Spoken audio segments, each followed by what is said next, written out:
Hi everyone, Alex is here, and we're back for our Lovable. And let's discover on our second part how we can continue to work with code here, because it's one of the things that probably you haven't been checking and maybe not so great understanding. But on the previous chapter, we discovered that we really should understand how it's important to work with your SEO. For example, to work with SSR, server-side rendering. So here you'll be not just having div ID, but even the whole code. But also that's interesting. Maybe it's not sure on that. But let's discover the next thing. Maybe I'm not right here. Let's go to our application. Let's go to inspect, and to be sure if it is working as I'm telling you or not, we should go to network. Let's reload our website, and here we see our document. Lovable.js, it means that it has taken the mostly of Lovable code to work with Lovable features, and index.js is our website. So when we're clicking here, we'll discover if our application has all the information when it's loading or not. So let's click in here, let's go to preview, not the responses, and not. So that was what I was talking to you about. So when we're loading our site, you can check some styles that have been pre-generated. You don't see them here. And we see our small amount of the code. One sec, we have here something, but it's nearly nothing. Yeah, it's nearly nothing. So we have script here that will work with our code. So some click into the page. It's probably this page. Okay. And I gotcha. This code is Lovable page. Okay, I see. And you can instantly see that here. And all of our other part of application is just this div ID root. So, okay, it's understandable. And what does it say us? So we're not using SSR. So robots AI that is checking by Google what is inside your application will try to go inside of that div to discover some information, because it's the same thing as you are taking the box that is writing, for example, Amazon, you iPhone. But maybe there is not iPhone inside. Maybe there is another phone, another thing, or it's just empty. So you should have something, at least scanner, to discover that. For example, when the package is being transferred to by some countries. So you cannot just rely on what you see it is written, you should rely on the context. So the same thing working on Google Robots, Google AI search. So they're trying to discover the content of your websites, and when it's empty, they don't know if it's really it's this event hub, or it's flower shop, or it's video editor. It can be whatever it should be. But yeah, so that's the situation. But it's not always tell that you should have that. So once more time, when you have cabinet, it's not important. And in such events, you're probably not important to have that. But it depends. It depends on your on other websites. For example, we have Luma. Let's go with Luma. We can also check how they work. Let's check the code here. And Luma.com, their work is next, but it's okay. It's a great place to work. You can see here all of the code that is just written here. Yeah, a lot of the text. Okay, it doesn't matter which text they're using, but the most important thing, they have code. They have code to instantly show this page, so they're showing the text. So when we're Googling, they can understand, for example, which language it is. If the language matches the language we're using, if the timestamp is matching, if all of such things are matching. So they can check it out, and that's quite amazing. So, for example, our enemies for our event hub, they're using that. So it can be downside for us, but mostly when you create cabinet, it should be fine. Okay, let's create a folder. We have some here, this favicon. It's this image that we're using on the laptop icon. Placeholder SVG is some, I even don't know what it could be. Okay, I don't know. Like, you see this Robots.txt, it means which place we can allow robots to check, because we can have some web pages that can be, for example, admin panel only for administrator of the website, and it should not be visible for anyone. For example, you can have Amazon, and for example, Amazon can have their own web page to manage all of the vendors of the products, and they don't want it to be visible when you're just Googling that. So such thing can allow or disable some web applications to be visible. So when you're creating, for example, Lovable app with, for example, some admin panel for users, for example, cabinet, and then you're creating your personal admin panel or something similar to that, that you don't want it to be visible on the Google, you should work with this robots.txt. But probably you can just say, like, refer to this file and disable the page. Here we have page names / admin main panel to be visible. So that's why I tell that you should understand how your code is working, because based on that code, like, this is not magic, it's just writing the code, but you should understand that referring to code, it's quite important that you can make more targeting changes. The thing that everyone is telling, oh, it's not possible to make target changes, for example, in such AI application. No, that's not true. You can, but you should understand the code, and you should not understand it so deeply.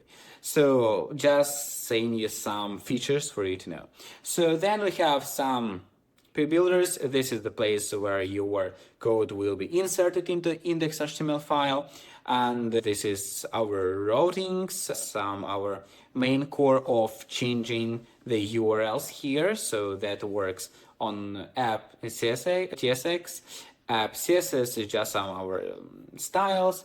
Index CSS is our global styles, and here we have some components, for example, avatar, alert, card, that has been created to easier working. So when, for example, you don't like some buttons here, for example, you wanted to change these button styles, you can refer to them by clicking edit and manage, for example, a icon, or for example, this icon.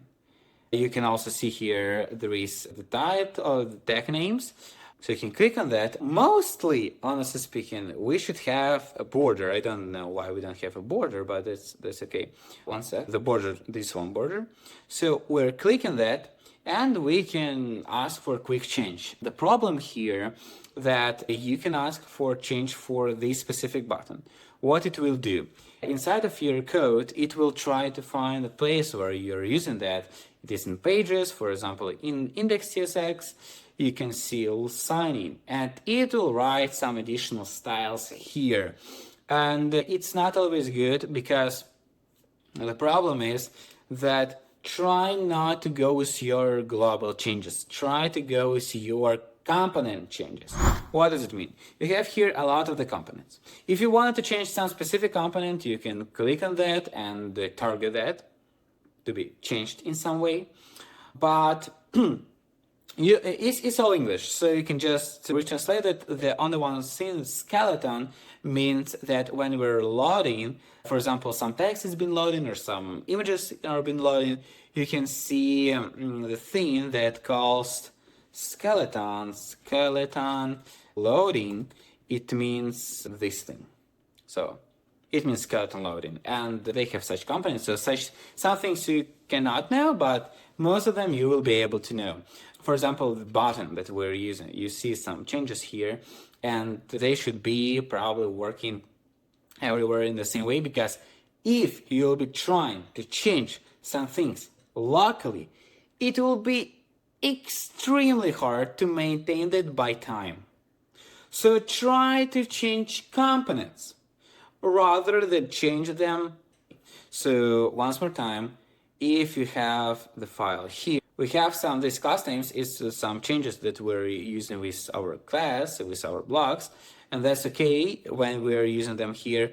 But when we're changing buttons, you see, just button, and it creates such style with hover effects, with all the other things, it will try to change them locally. It can have the problem. So my personal recommendation to find that component, and it's quite easy. You can find it by just the name. You can see button, button, button. So basically the name is the same as it is written here. So you were just finding button, referring, for example, change main color to red, or for example to some specific code. For example, if you wanted to discover the specific code of that, you can go to colors picker, and you can, for example, check it here. You can check all of the colors and take that more darker, lighter, whatever you wanted to have, and that's the thing. And you can just copy this hex number. This hex number will take the specific color that you wanted to have. Like even the tone, everything will be the same. It's the most accurate way to check the number, because if you will write here red, green, we have a lot of different tones of green, so it can be different. So that's why it's important. And also important, if you wanted to change the colors of your website, you can just say, let's check globally colors, or let's check globally button to be squared. So it will be probably understand what you wanted to work on with. It's probably it will work, but especially when you're just creating the web page. So when you're creating the web page, when you don't have the first version that people are using, yeah, you can write in this global way. But when you have the application that is being used by your people, so you wanted to be sure that nothing is being breakable, so you just should refer to the files. And to change the colors, probably you will need to go to the pages, or no, even not the pages, to index CSS, and you see here some colors. You see, this is the colors, and they're using, as you can understand, not hex. They're using HSL. Is just the another way of writing that. But for example, we can discover what is foreign color to that. Just go to color picker, writing here 25, 20, and 10. That's the foreground color. So you can check, go to index CSS and discover which way your system is working. You can just discover it here. Define of the design system, all colors, gradients, fonts, textures should be defined here. All colors must be HSL. It's in my specific application. You can ask it to write hex, but it doesn't matter. It will just take more time for you to change this. So please try to discover the color that you want, and probably you should be able to use HSL and put it here. Just to refer, for example, click here. Let's change main colors to, and you're saying that you wanted to have this, for example, more orange style, for example, to check. And second main one, I don't remember how does it say. There is main color and additional color, so something like that. And additional color should be, for example, green. It's okay, it's not so ideal combination. Let be more red, and this one. And second main, additional to this one. So in such way, you'll be definitely working the right way, and changing that here automatically will change all the main colors here. That's how such code is working. That's why important to work with such codes. Okay, that's all for working with colors today. And with targeting changes, I think that I told you why it's important to make targeting changes to our Lovable application.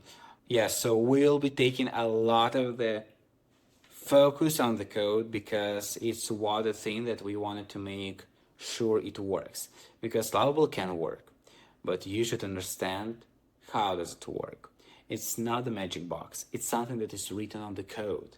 And that's why you should change the code base to have the result that you wanted to have. Thanks everyone for watching this video. Hope that you found that good for yourself, for working with your application, how you wanted to have that. And I'll be wishing you all the best. And see you in the next videos. Really look into that. Bye.